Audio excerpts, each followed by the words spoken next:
Olá, estudantes da turma de Psicologia da Uniaraguaia, Centro Universitário, do curso de Pedagogia, tudo bem com vocês? Bom, essa nossa aula é uma aula justamente para a gente fechar o conteúdo anterior que a gente tinha visto nas nossas aulas presenciais e começar um conteúdo novo. Além disso, eu vou marcar com vocês algumas reuniões por Skype. É importante que a gente entenda que o nosso curso não se tornou um curso EAD, ele continua sendo um curso presencial. No entanto, como a gente está num regime especial de aula, as nossas aulas terão que ser por vídeo, por Skype, por outros aplicativos que a tecnologia nos permite continuar tendo aulas mesmo neste momento tão difícil, tão diferente em todas as nossas vidas. Eu projetei ali, vocês vão ver que eu consigo fazer a gente ver um pouquinho melhor. Quando a gente vê o slide eu fico um pouquinho mais escuro, mas vai dar certo a aula dessa maneira. Eu preciso que vocês vão me dando uma devolutiva caso fique ruim, mas até agora eu consegui dialogar com a outra turma e deu certo. Então este livro, que é o livro que a gente está trabalhando, Psicologias, uma introdução ao estudo da psicologia, a gente vem trabalhando com ele desde fevereiro, quando começaram as aulas. Eu enviei ele para vocês em PDF por e-mail, a gente também tem ele na biblioteca da faculdade, alguns de vocês puderam pegar. A gente vai trabalhar os 3 primeiros capítulos agora na N1, a gente conseguiu fechar o capítulo 1, vamos agora fechar o capítulo 2, né, porque o capítulo 2 ele é o capítulo mais rápido, que é sobre a história da psicologia, e vamos ver o capítulo 3 na próxima semana, certo? Então vamos lá. Quem não tiver recebido, por favor, peça aos colegas ou me peça que eu reencaminhe este material. Eu vou ficar com o meu computador aqui para ir passando, para eu não precisar ficar de costas para vocês, certo? Mas vocês podem pegar o material que vocês têm para ir acompanhando. Então, esse é o livro. Eu vou passar aqui essa primeira parte, que é a introdução, o sumário, né? Bom, a gente está trabalhando a parte 1, as caracterizações da psicologia. O capítulo 1 falou sobre ciência e senso comum, a gente chegou a fazer essas atividades em sala de aula, eu cheguei a tirar dúvidas de todas essas atividades, então eu apresentei esse capítulo 1, eu ensinei todo o conteúdo dele, a gente viu vídeo sobre ele, a gente foi dialogando bastante, a gente se demorou um pouquinho nesse conteúdo, inclusive porque ele é um conteúdo muito importante, e aí eu passei umas atividades em sala de aula, e passei na semana passada, né, para a aula do dia 20, como revisão, fazer os exercícios semelhantes aos que a gente fez em sala de aula, para que vocês pudessem, então, concluir e fechar. Então, fundamentalmente, é entender a importância da ciência e que o que a gente vai estudar aqui é a psicologia enquanto uma ciência. Nesse sentido, encerrando aí essa parte fundamental deste capítulo, que é pensar a diferença entre ciência e senso comum, a gente vai começar o capítulo 2, que é o capítulo que vai falar sobre a história da psicologia, a evolução da ciência psicológica, e é essa aula que eu venho dar para vocês aqui hoje, certo? Então vamos lá. Psicologia é uma ciência nova, a psicologia surge somente, mais ou menos, há cerca de 100 e poucos anos atrás, no fim do século XIX na Alemanha. Então ela é uma ciência que tem pouco mais de 100 anos, mas desde muito antes ela era um assunto, um tema de outras áreas do conhecimento, por isso que a gente inclusive fez essa primeira discussão do capítulo 1. Então, para a gente pensar um ponto importante, vocês podem ir acompanhando pelo capítulo, no primeiro momento ele vai falar sobre a questão da psicologia e da história. Isso está aí bem nesse iniciozinho, né? A gente começa o capítulo e ele fala psicologia e história. E ele vai dizer que toda ciência tem uma história, e estudar a história é fundamental para a gente compreender o nosso momento e compreender os processos que aqui estão. Então, a história ela é uma ciência por si só, ela é uma ciência por excelência muito importante, é uma ciência que nos ajuda a compreender onde estamos, quem somos. Então, nesse primeiro momento do capítulo, ele vai falar sobre isso. Em seguida, ele vai falar psicologia entre os gregos, os primórdios. Como assim a psicologia entre os gregos se ela só surge há 100 anos atrás? Então, a psicologia entre os gregos não era uma ciência, a psicologia entre os gregos era um tema, fundamentalmente um tema da filosofia. A filosofia é sim um conhecimento bastante antigo, vocês estão estudando filosofia, alguns de vocês já estudaram, e a psicologia era um tema para os filósofos. Então, nessa parte do capítulo, ele vai explicar um pouquinho do que era o pensamento psicológico de Platão, de Aristóteles, que inclusive vocês estão vendo com muito mais profundidade na disciplina de filosofia. Então, Sócrates se põe a questão, né, justamente conhece-te a ti mesmo, é uma questão fundamental hoje para a psicologia se baseia nisso aí. também, né, para se organizar enquanto a ciência, mas essa questão ela é antes filosófica. Então, no primeiro momento, a psicologia se coloca enquanto um tema da filosofia. Olha que coisa interessante, né? Ela não é uma ciência independente, uma ciência com seus próprios conteúdos, mas ela é um tema de outras áreas do conhecimento.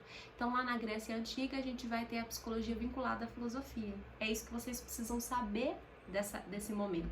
Saber sobre a teoria do Platão, saber sobre a teoria do Aristóteles é conteúdo de filosofia. Lá em filosofia vocês precisam saber esses conteúdos. Aqui a gente precisa saber que num primeiro momento a psicologia não era ainda uma ciência, mas ela era um tema de discussão vinculado à filosofia, que surge lá na Grécia Antiga com Sócrates. E a psicologia se vincula aí enquanto uma ciência nesse contexto histórico. Em seguida, a gente vai ter a discussão, a psicologia no Império Romano e na Idade Média. Bom, durante o Império Romano, o que a gente vai ter aí? A invasão bárbara, né? E a queda do Império Romano e a organização dos feudos. Durante a organização dos feudos, o tipo de conhecimento que predomina é o conhecimento religioso, é o conhecimento da igreja. A igreja que passa a ser, então, a igreja católica, que passa a ser, então, aquela que rege as regras sociais. E os temas da psicologia vão, então, ser um tema da religião, né? Então, durante a Idade Média, a psicologia se vincula enquanto um tema da religião.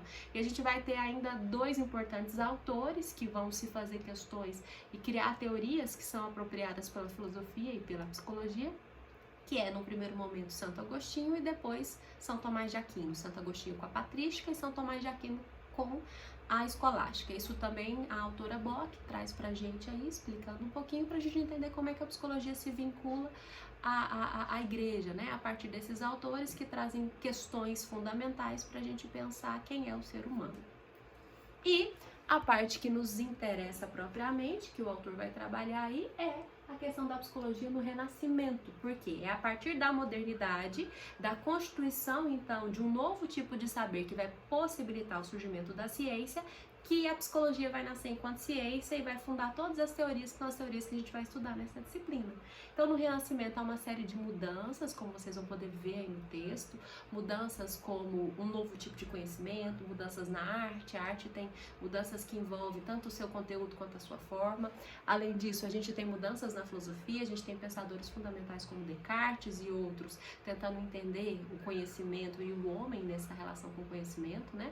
Descartes tem aquela frase célebre: penso, logo existo. Então é a questão da razão humana sendo trazida à tona, vários conhecimentos científicos. Então a física se organiza enquanto uma nova ciência, depois a gente tem as biológicas, a partir do Francis Bacon, se organizando enquanto uma nova ciência com experimentalismo, até que, e é aí que chega a grande virada, e o que a gente vai trabalhar no texto, que é a origem da psicologia científica. Um filósofo chamado Augusto Comte, ele vai criar uma disciplina que se chama positivismo. No primeiro momento ela é uma disciplina e ela se torna uma filosofia, um conjunto de pensamentos. O positivismo é então criado com Augusto Comte, e o Comte vai dizer o seguinte: é preciso que todas as ciências se adaptem, é preciso que todos os conhecimentos se adaptem à lógica da ciência. Então já tinha aí ciência exata e já tinha aí ciência biológica, não tinha ainda ciência humana. Quando o Comte faz isso, ele está fazendo uma crítica à ciência humana que está vinculada à filosofia, mas não é ciência. Ele vai dizer: é preciso também criar um método. E aí as várias áreas vão correr atrás deste método. A gente tem na sociologia o Durkheim criando as regras do método sociológico, e a gente tem na psicologia um autor muito importante, e esse nominho vocês precisam saber, Wundt. O Wundt cria um laboratório em Leipzig, na Alemanha, onde a psicologia pode surgir enquanto uma ciência. É aí, nesse laboratório do Wundt, que a gente vai criar as regras positivistas para o surgimento da psicologia. Então, a psicologia só surge no fim do século XIX com Augusto Wundt, né? Com Wundt, baseado no Augusto Comte, né? Na filosofia positivista do Augusto Comte, quando se cria um laboratório para pensar essas questões. Então, é importantíssimo que a gente compreenda que as origens da psicologia científica são na Alemanha, na Europa. Ela vai ganhar bastante bastante respaldo nos Estados Unidos e as primeiras teorias surgem aí. A gente vai estudar, né, no próximo capítulo, uma das primeiras teorias da psicologia, que é justamente o behaviorismo, ou também conhecido por teoria comportamental. O behaviorismo surge no início do século, logo depois dessa corrida científica, e ele dá justamente a resposta positivista que a psicologia procurava, né? Uma ciência exata, uma ciência com um método específico, uma ciência que tenta se afastar do seu objeto, e esse é o tema da próxima aula. Nessa aula, o que eu queria que vocês compreendessem era esse percurso histórico. Então, vocês não precisam saber os detalhes da filosofia, desses autores, vocês vão aprender na aula de filosofia. Aqui nos interessa o geral da história da psicologia, que tem a ver justamente com a psicologia surgir enquanto um tema de discussão lá na Grécia Antiga com Sócrates, depois com Platão e Aristóteles. Então, no primeiro momento, ela é uma área de conhecimento, um tema vinculado à filosofia. Em seguida, durante a Idade Média, ela se vincula à própria religião, né, que é o tipo de pensamento que funda ali, não se desvinculando totalmente do pensamento filosófico, porque tanto Santo Agostinho quanto São Tomás de Aquino são filósofos, mesmo sendo doutores da Igreja Católica. E com o Renascimento, com o surgimento da ciência moderna, da filosofia moderna também, que dá uma mudada nessa relação com a verdade, né? Há um rompimento aí definitivo com as respostas que envolviam questões teológicas. Então, com o surgimento da modernidade, com o surgimento das ciências modernas, a psicologia